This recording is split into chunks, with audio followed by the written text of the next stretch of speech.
Hi friends, నేను ఈరోజు chicken పచ్చడి చేస్తున్నాను. చికెన్ ఊరగాయ. దానికి కావాల్సిన చికెన్ 1 కేజీ తీసుకున్నాము. ఉప్పు పసుపుతో కడుక్కొని ఉప్పు పసుపు వేసుకొని ఇట్లా పెట్టుకోవాలి. దానికి మిరప్పొడి, వెల్లుల్లి పేస్టు, అల్లం వెల్లుల్లి పేస్టు, ధనియాలు, ఆవాలు, మెంతులు, లవంగాలు, దాల్చిన చెక్క, యాలకులు, ఆయిలు, ఇవి కావాల్సినవి. ఉప్పు, పసుపు అన్నీ వేయించుకోవాలి. దోరగా వేయించుకొని పొడి చేసుకోవాలి. వేసుకొని మనం రెడ్ కలర్లో వచ్చేదాకా వేయించుకోవాలి చికెన్ ముక్కల్ని. మరి గట్టిగా లేకుండా కొంచెం మెదువుగా. నూనె కాగనిచ్చి వెల్లుల్లి పేస్ట్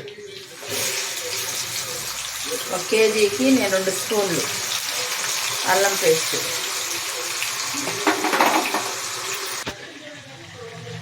కొంచెం కారం ఉండాలి కాబట్టి నేను 3 స్పూన్లు వేసుకుంటున్నాను. కేజీకి 4 స్పూన్లు, చాలకపోతే వేసుకోవచ్చు. మంట తగ్గించుకొని చికెన్ ముక్కలు వేసుకోవాలి.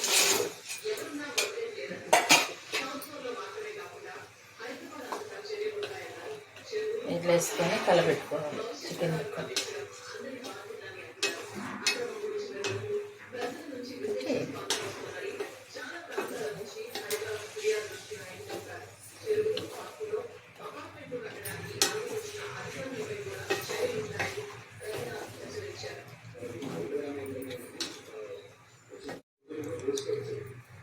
చూపించాను కదా మసాలాలు, అవి వేయించుకొని పొడి కొట్టుకోవాలి.